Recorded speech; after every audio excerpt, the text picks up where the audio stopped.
चंद्रावत स्वागत करता हूं आप सभी का विनायक एजुकेशन ग्रुप के इस ऐप के ऊपर, जहां अपन पढ़ रहे हैं 11th क्लास केमिस्ट्री। और इस 11th क्लास केमिस्ट्री के अंदर अपन चर्चा कर रहे हैं लेसन 1 रसायन विज्ञान की कुछ मूलभूत अवधारणाओं से संबंधित।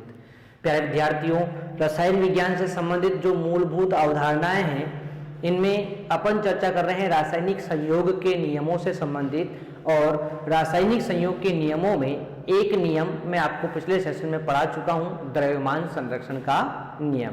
आपको बताया गया था द्रव्यमान संरक्षण का नियम आंतो एन लाउसिए द्वारा प्रतिपादित किया गया था, और ये बोलता है कि द्रव्य या पदार्थ को न तो बना सकते हैं और न ही पदार्थ को नष्ट कर सकते हैं, यानी कि इसे केवल एक रूप से दूसरे रूप में बदल सकते हैं। इसका निर्माण या इसको नष्ट नहीं किया जा सकता है।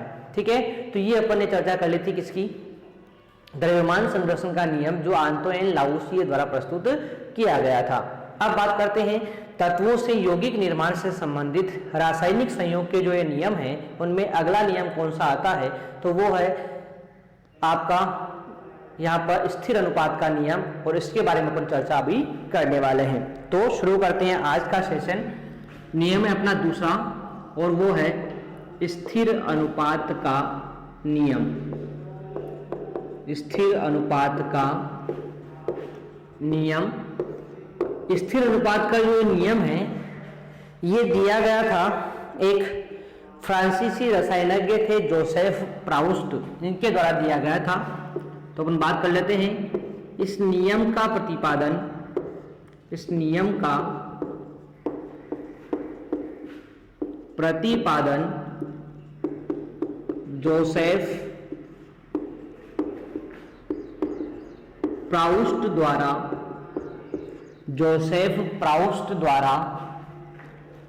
किया गया। जोसेफ प्राउस्ट द्वारा किया गया। और ये नियम बोलता क्या है, इसके बारे में अपन चर्चा करें तो ये बोलता है, यानी कि इसके अनुसार किसी यौगिक में, इसके अनुसार किसी यौगिक में तत्वों के द्रव्यमानों का अनुपात, द्रव्यमानों का अनुपात सदैव स्थिर रहता है, स्थिर रहता है, चाहे उसे किसी भी विधि से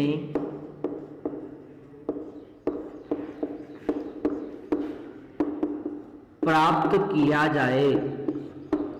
यानी कि कोई भी जो यौगिक है, उस यौगिक में तत्वों के जो द्रव्यमान होते हैं, उनका अनुपात सदैव क्या रहेगा, स्थिर रहेगा, अपरिवर्तनशील रहेगा, चाहे उसे किसी भी विधि से प्राप्त किया जाए। जैसे उदाहरण के तौर पर अपन बात करें यहां पर, तो जैसे जल H2O का निर्माण किसी भी विधि से किया जाए, परंतु इसमें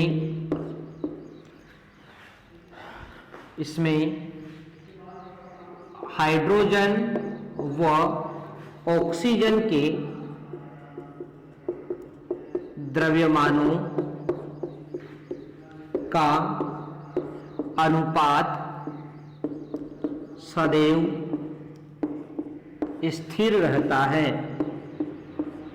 स्थिर रहता है। जैसे अपन जानते हैं H2O के अंदर दो तो हाइड्रोजन है और एक क्या है, ऑक्सीजन है। इनके द्रव्यमानों का अनुपात अपन निकालें तो आपको पता होना चाहिए एक हाइड्रोजन का परमाणु द्रव्यमान कितना होता है, 1 होता है, तो 2 हाइड्रोजन का कितना हो जाएगा, टोटल 2 हो जाएगा। एक ऑक्सीजन परमाणु का, क्योंकि एक ही यहाँ पर ऑक्सीजन परमाणु है, इसका परमाणु द्रव्यमान कितना होता है 16 होता है, तो वो अपन ने लिख दिया।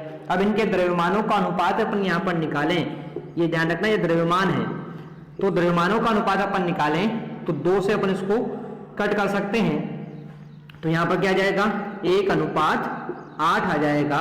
यानी कि ये जो 1:8 है ये जल के अंदर हाइड्रोजन व ऑक्सीजन के द्रव्यमानों का अनुपात है, और ये हमेशा 1:8 ही रहेगा।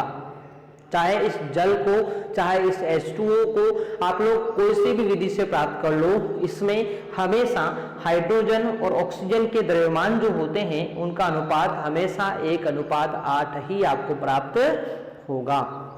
ठीक है, तो ये बोलता है कौन, स्थिर अनुपात का नियम, जो प्रतिपादित किया गया था जोसेफ प्राउस्ट के द्वारा। ठीक है, तो आशा करता हूं ये बात आपको यहां पर पता रहेगी। एक उदाहरण अपन और ले लेते हैं, तो बहुत सिंपल सा मैं बता देता हूं आप लोगों को। जैसे एक और एग्जांपल अपन ले लेते हैं कि जैसे अमोनिया है, ठीक है, इस अमोनिया को भी आप लोग चाहे कोई सी भी विधि से प्राप्त कर लो। एक यौगिक है अमोनिया, आपको पता है, इस यौगिक को आप लोग कोई सी भी विधि से प्राप्त कर लो। इसमें नाइट्रोजन 1 है और हाइड्रोजन कितने हैं 3 है ना, नाइट्रोजन 1 है और हाइड्रोजन कितने हैं 3 है। ठीक है, तो यहाँ पर इस प्रकार से मैं इसको लिख दूं, 3 हाइड्रोजन और 1 नाइट्रोजन है। यदि इनके द्रव्यमान अपन निकालें तो आपको पता है 1 हाइड्रोजन का परमाणु द्रव्यमान 1 होता है, तो 3 का कितना हो जाएगा 3 हो जाएगा, और नाइट्रोजन का परमाणु द्रव्यमान कितना होता है 14 होता है। कितना होता है 14 होता है। ठीक है ना, तो वो सिंपल सी बात। अब देखो इसको अपन काट नहीं सकते, ठीक है, यही रहेगा ये। यानी यहाँ पर हमेशा ध्यान रखना, यहाँ पर नाइट्रोजन व हाइड्रोजन के द्रव्यमानों का अनुपात हमेशा क्या रहेगा 3:17 रहेगा। इसमें कोई परिवर्तन नहीं होता है, कोई परिवर्तन यहाँ पर नहीं होता है। ठीक है ना, तो ये बात आप लोग ध्यान रखेंगे कि किसी भी यौगिक में तत्वों के द्रव्यमानों का अनुपात सदैव स्थिर रहेगा, चाहे उसे किसी भी विधि से प्राप्त कर लिया जाए। ये बोलता है कौन, स्थिर अनुपात का नियम, जोसेफ प्राउस्ट द्वारा इसको दिया गया था। ठीक है, अब यहाँ पर क्या है कि किसी भी यौगिक में तत्वों का द्रव्यमान सदैव स्थिर रहता है ना, इसीलिए इसको अपन निश्चित संगठन का नियम भी कहते हैं। संगठन में कभी परिवर्तन देखने को नहीं मिलेगा, है ना, इसलिए इसको अपन निश्चित संगठन का नियम भी कहते हैं। तो कभी आप लोगों से पूछ लिया जाए कि निश्चित संगठन का नियम क्या है, तो यहाँ पर नोट लगा के एक बात आप लोग लिख लेंगे कि इस नियम को निश्चित संगठन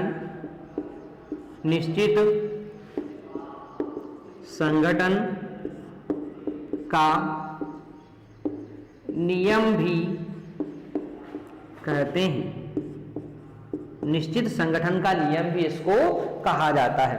ठीक है प्यारे विद्यार्थियों, तो इस प्रकार से बात अपनी हो चुकी है यहाँ पर स्थिर अनुपात का नियम या निश्चित संगठन के नियम के बारे में, जो आपको यहाँ पर बिल्कुल समझ में आ गया होगा। ठीक है, चलो, तो ये था अपना स्थिर अनुपात का नियम। अब बात करते हैं रासायनिक संयोग के अगले नियम के बारे में। ठीक है, एक एक नियम को बहुत ही विस्तार पूर्वक अपन यहाँ पर चर्चा करने वाले हैं। बिल्कुल ध्यान से आप लोग इसको देखते रहें और साथ के साथ नोट्स जो है वो जरूर आप लोग बनाते रहिएगा। ठीक है, तो अगले नियम के बारे में चर्चा अपन यहाँ पर करने वाले हैं, और वो है आपका गुणित अनुपात का नियम। ठीक है, तो क्या होता है गुणित अनुपात का नियम, किन वैज्ञानिकों द्वारा ये दिया गया है और क्या ये बोलता है, इसके बारे में अपन यहाँ पर चर्चा करते हैं।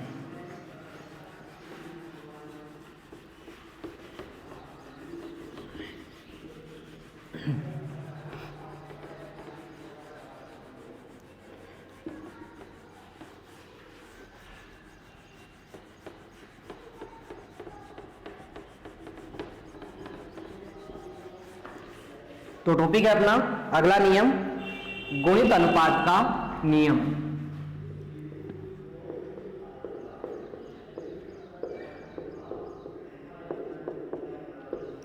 गुणित अनुपात का नियम, और देखो ये गुणित अनुपात का नियम है, ये दिया गया था सन 1803 में एक वैज्ञानिक जॉन डाल्टन।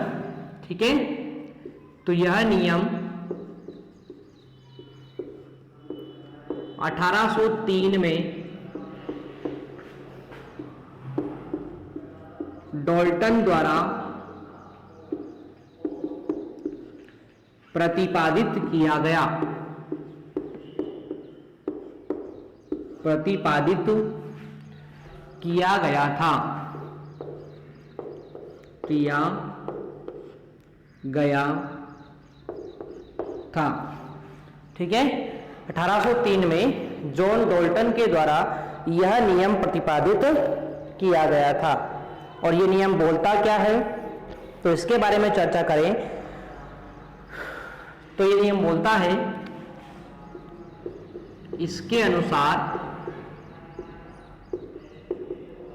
यदि, इसके अनुसार यदि दो या अधिक तत्व परस्पर संयोग करके, दो या अधिक तत्व परस्पर संयोग करके एक से अधिक यौगिक बनाते हैं,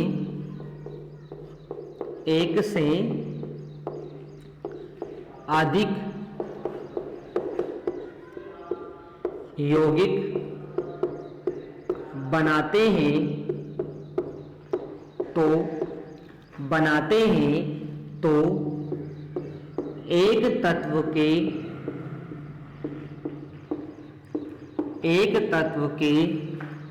निश्चित द्रव्यमान, एक तत्व के निश्चित द्रव्यमान के साथ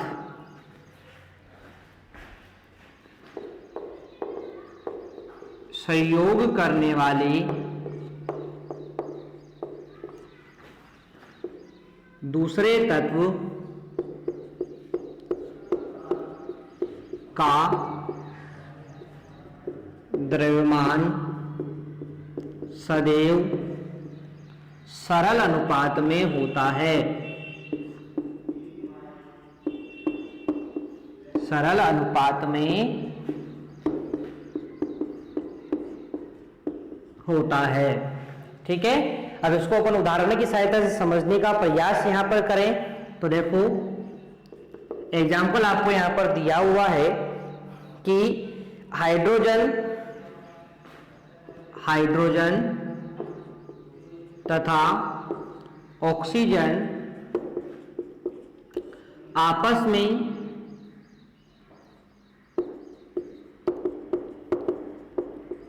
संयोग करके निम्न प्रकार से दो यौगिक बनाते हैं। ठीक है, और कौन कौन से दो यौगिक बनते हैं, तो देखो, हाइड्रोजन ने हाफ ऑक्सीजन से संयोग किया तो एक तो यौगिक बनता है H2O, जिसको अपन बोलेंगे जल, और यदि H2O2 से संयोग करता है तो एक यौगिक और बनता है H2O2, जिसका नाम होता है हाइड्रोजन पेरोक्साइड, हाइड्रोजन पेरोक्साइड। अब इसको आप लोग ध्यान से देखिए, यहां पर क्या हो रहा है, दो हाइड्रोजन एक ऑक्सीजन से संयोग करके H2O बना रहे हैं, यहां पर दो हाइड्रोजन दो ऑक्सीजन से संयोग करके H2O2 का निर्माण कर रहे हैं। तो यहां पर देखो, हाइड्रोजन के द्रव्यमान की अपन बात करते हैं तो आपको पता है कि यहां पर एक हाइड्रोजन का द्रव्यमान कितना होता है, एक होता है, तो दो का कितना हो जाएगा, दो, यानी अपन बोल सकते हैं कि भाई यहां पर 2 ग्राम हाइड्रोजन है वो क्रिया कर रहा है। और कितने से क्रिया कर रहा है, तो देखो यहां पर 1/2 O2 लिखा हुआ है। O2 का मतलब कितने ऑक्सीजन परमाणु हुए, 2 हुए, और उसका 1/2 करेंगे तो कितना हो जाएगा, आधा हो जाएगा ना, 2 का आधा करेंगे कितना आएगा, 1। यानी यहाँ पर एक ऑक्सीजन परमाणु है और उसका द्रव्यमान कितना होता है, 16 ग्राम होता है। ठीक है, वैसे ही अपन यहाँ पर बात करते हैं तो यहाँ 2 हाइड्रोजन परमाणु हैं जिनका द्रव्यमान कितना होगा, मान लेते हैं अपन 2 ग्राम मान लेते हैं, और यहाँ पर 2 ऑक्सीजन परमाणु है, तो देखो एक ऑक्सीजन का 16 होता है, तो 2 का कितना हो जाएगा, 16 इंटू 2 32 ग्राम हो जाएगा। अब देखो नियम क्या बोल रहा था, नियम बोल रहा था कि यदि 2 या अधिक तत्व परस्पर संयोग करके एक से अधिक यौगिक बनाते हैं, देखो 2 तत्व हैं हाइड्रोजन और ऑक्सीजन, दोनों में वही है 2 तत्व हाइड्रोजन और ऑक्सीजन, ये आपस में संयोग किए और एक से अधिक यौगिक बना रहे हैं ना, जल भी बना रहे हैं और H2O2 भी बना रहे हैं, ठीक है ना। तो एक से अधिक यौगिक ये बनाते हैं, तो यहां पर क्या बोला गया है कि एक तत्व के निश्चित द्रव्यमान के साथ, ये देखो हाइड्रोजन का निश्चित द्रव्यमान है 2 ग्राम, इधर भी 2 ग्राम और यहां पर भी क्या है 2 ग्राम, यानी हाइड्रोजन की निश्चित द्रव्यमान जो है इसके साथ संयोग करने वाला जो दूसरा तत्व है ना, कौन सा, ऑक्सीजन, इसके द्रव्यमानों का अनुपात हमेशा क्या होगा, सरल अनुपात में होगा। और आराम से आपको दिख ही रहा है, कैसे दिख रहा है कि पहली अभिक्रिया में तो है क्या 16 ग्राम, दूसरी अभिक्रिया में क्या है 32 ग्राम है ऑक्सीजन का, ठीक है। जब इसको सोल्व करेंगे 16 से ये कट जाएगा, 1:2 यहां पर आ जाएगा, यानी क्या आ गया, सरल अनुपात अपने पास आ गया है, ठीक है ना। तो ये नियम क्या बोलता है कि यदि 2 या अधिक तत्व परस्पर संयोग करके एक से अधिक यौगिक बनाते हैं, जैसे यहां पर बन रहे हैं, तो एक तत्व के निश्चित द्रव्यमान के साथ, यानी हाइड्रोजन के निश्चित द्रव्यमान के साथ, यहां पर भी 2 ग्राम है, यहां पर भी 2 ग्राम है, तो इसके निश्चित द्रव्यमान के साथ संयोग करने वाला जो दूसरा तत्व होता है ना, ये ऑक्सीजन, ठीक है, इसके द्रव्यमान के अनुपात हमेशा क्या रहेंगे, सरल अनुपात में होंगे। यानी यहाँ पर 16 ग्राम है, तो यहाँ पर क्या होगा 32 ग्राम, इसको अपन सोल्व करेंगे तो कितना आएगा 1:2, यानी ये सरल अनुपात में होगा। ये कौन बोलता है, गुणित अनुपात का नियम जो दिया गया था डाल्टन के द्वारा, ठीक है। तो आशा करता हूं आपको ये वाला नियम जो है ये भी यहाँ पर समझ में आ गया होगा, ठीक है। चलो बढ़ते हैं आगे की तरफ और अगले नियम के बारे में अपन यहाँ पर चर्चा करेंगे।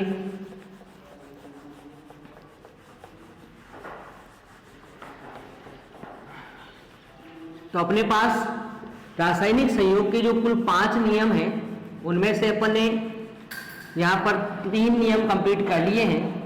अब चौथे नियम के बारे में बात करें तो चौथा नियम एक वैज्ञानिक है गैलुसेक, उनके द्वारा दिया गया था, इसीलिए इसे उन्हीं के नाम पर गैलुसेक का गैसीय आयतन का नियम कहते हैं। गैलुसेक का गैसीय आयतन का नियम कहते हैं।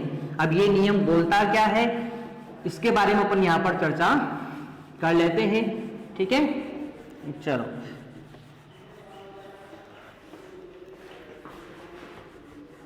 तो रासायनिक संयोग के नियमों के अंतर्गत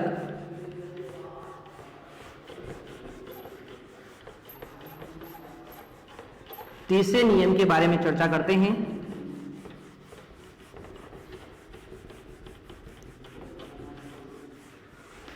और वो है गैलुसेक का गैसीय आयतन का नियम। गैलुसेक का गैसीय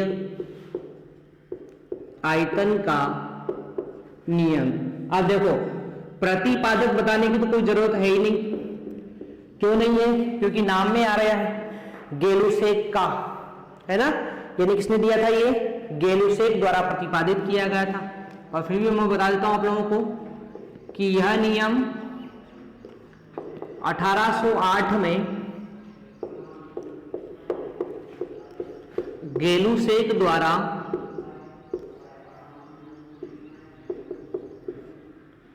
प्रतिपादित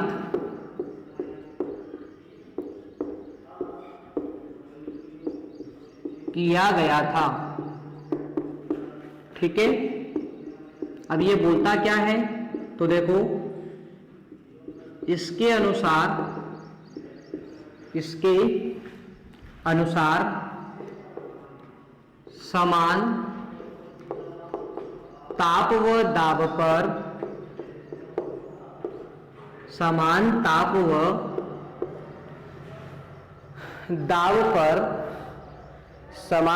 व दाब पर जब गैसें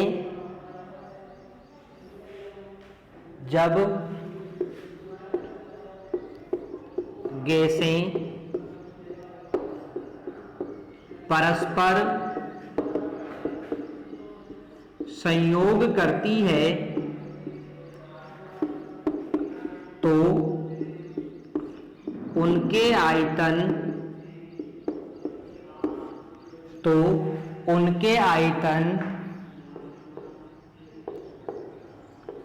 सरल अनुपात में होते हैं।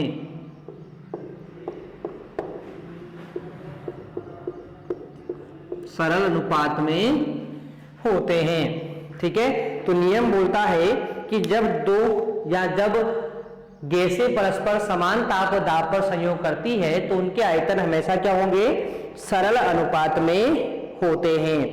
ठीक है, जैसे मैं बात करूं आप लोगों से यहां पर एग्जाम्पल के रूप में, तो एग्जाम्पल आपको दिया हुआ है कि हाइड्रोजन के 100 मिलीलीटर, हाइड्रोजन के 100 मिलीलीटर तथा ऑक्सीजन के 50 मिलीलीटर आयतन परस्पर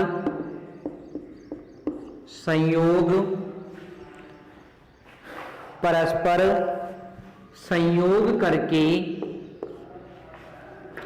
100 मिलीलीटर जलवाष्प देते हैं। यानी यहां पर क्या होगा, हाइड्रोजन है, इस हाइड्रोजन के कितने लिए अपन ने 100 मिलीलीटर है, ये किससे संयोग करेगी, ऑक्सीजन के 50 मिलीलीटर से संयोग करेगी और बना क्या रही है, जलवाष्प, जिसका आयतन कितना है 100 मिलीलीटर। अब यदि इसका अनुपात अपन निकालें तो यहाँ से 50 से ये कैंसिल हो जाएगा, यहाँ पर आएगा 1, यहाँ पर आएगा अनुपात 2 और यहाँ पर आएगा अनुपात 50 से अपन काटेंगे तो यहाँ पर आएगा 2, यहाँ पर आएगा 1 और यहाँ पर आएगा 2। तो यहाँ पर आपको सरल अनुपात प्राप्त हो गया 2:1:2।